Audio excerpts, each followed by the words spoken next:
particularly in mind the desire to help you in regard to supply. You may decree for a thing for eons of time, but if you want your decrees fulfilled quickly and anchored into your outer affairs as conditions that produce perfection, which fulfill the divine plan, then you must produce them according to law. Sometimes by just desiring a thing with great intensity, it draws to you its fulfillment one time, and another it fails. In producing anything constructive into outer manifestation, you must come fundamentally to the understanding that unless you create the picture clear, distinct, and definite in your own mind, you do not have an anchorage for the light substance which produces freedom. You do not have a cup, so to speak, into which the energy and the power of your life can concentrate with enough pressure to become the thing manifest in the outer world which you desire. Everything that comes into outer manifestation has a mental picture, or you could not produce it into the physical world, nor even in the mental and feeling world. Every thought you think has a picture within it which represents that thing to you, and these thoughts are things. Feelings are things. Words are things. In producing a manifestation which you consciously design, which you desire to use in the physical octave to fulfill the divine plan, or do anything which is constructive, you begin always with the mental picture. If it is hazy and indefinite, your words do not have a definite focus into which to draw your own life energy, which becomes the thing manifest, because anything you want manifested in your world must live by your life. You do not quite realize this, but everything you do in your physical life either you do with your own life's energy or you do not produce the result. 5. This is the secret of freedom, my dear ones. This is the secret of boundless supply. This is the secret of perfection, and the only way and means by which the divine plan can be fulfilled absolutely 100% all the time. You can positively produce the result 100 times out of 100. Follow me today with clear, alert attention and undisturbed feeling. If your feeling is not undisturbed, you are compelling part of the energy of your emotional body into whatever your attention is focused upon, and you receive only a small portion of that which I, otherwise, can give you in its fullness. When you give your decrees, stop a moment before you begin, get a clear mental picture of what you want to produce, and then while you are saying the decrees, hold the mental picture and pour the love and enjoyment of the thing you desire into the energy with which you give the decree. The love in your feeling world is the magnetic attraction within your own life energy which draws the universal cosmic light substance, and condenses into the thing you decree into outer manifestation. This is just as necessary as molding a loaf of bread out of a piece of dough. There isn't the slightest difference. 6. If you do not have some mental picture of the shape of your loaf of bread, you would not make a loaf of bread that shape. Your own feeling world, if it be charged with doubt or fear, is the thing that pushes away the fulfillment of your call, because both doubt and fear are repellent forces. They are not love, therefore not attractive.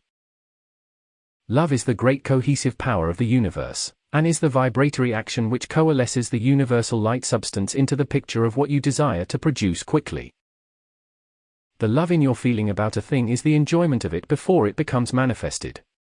Therefore, in the anticipation of the fulfillment of your call is the opportunity wherein lies your work, or activity, of pouring your love into the thing you are decreeing into outer use. For some people it seems quite difficult to generate the power of universal love. Now that has not anything to do with personal attachment or what the world calls love. The love of which I speak is the great, divine, magnetic current of life from within the electronic body. This pours itself out as magnetic attraction by which it molds the universal substance into what it desires to produce into manifestation in the outer world. Discourse 7. Mankind goes through year after year of financial limitation and lack of supply of money or things when they could have them just as easily as breathing. Mankind has lived century upon century and hundreds of lifetimes in the degradation, the limitation and pettiness of their own feelings that continually are repelling the great God blessings, which are as free for your use as the air you breathe. They are as free as God's life. But what can you produce without using the energy of God's life? Now follow me closely, because if you will, it will be your financial freedom. If you go wool gathering and you only get part of what I say, you will imagine the rest and you won't get anywhere. Even when people are working for things physically through physical channels which are ordinarily their channels of supply. Many times those channels fail because the doubt and fear, that are both discord, qualify the energy of the feeling world with the force that drives away the very thing for which they are working. If you hold clearly in your mind the sharp, clear picture of what you desire to produce for the constructive activity of fulfilling the divine plan, and pour your love upon it, you will produce it. If you hold clearly in your mind the picture from the presence, and then you pour upon that picture your love and enjoyment of doing what the presence wants you to do, you will do it. You will draw into outer manifestation that which will fulfill the divine plan of the presence. You will find as you maintain the love, harmony, and enjoyment of holding the picture of the presence doing a thing, it will release from its own hands into your outer use that which you require. You will find, my dear ones, supply, opportunities, and wonderful blessings coming to you from channels you never dreamed were in existence. It is because people do not do this is why many fail financially.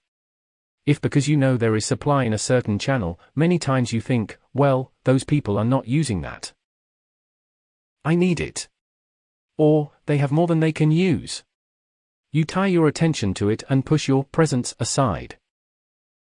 If the attention of the outer self becomes fastened to another's supply with the determination to bring it to yourself, even though you are doing something constructive, you will fail ultimately even though you draw or pull the thing into your world temporarily. If you draw supply from a channel which is under someone else's direction, and the divine plan wants that one to hold it for a certain length of time for its radiation, you have caused disorder to come into the other channel of supply, and the disorder you cause there will create disorder for you. Therefore it cannot produce the fulfillment of the divine plan. Every individual has his or her own direct connection with his or her own mighty I Am presence, which is life's open door of boundless supply to each one. But that which fulfills the divine plan must be the gift of life, for love alone is the fulfillment of the law of perfect manifestation in the physical octave. Therefore, unless your love goes to your I Am presence in the enjoyment of holding the picture the presence wants, you do not open the door. By sending your love and asking the presence to produce it into your hands and use out here its own divine way by the power of its own love, you give the presence the open door by which its own magnetic currents can draw from many channels more than you can use in the physical octave.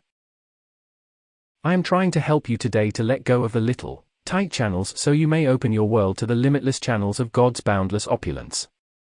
So long as you keep your attention fastened to people, 10. You will be limited.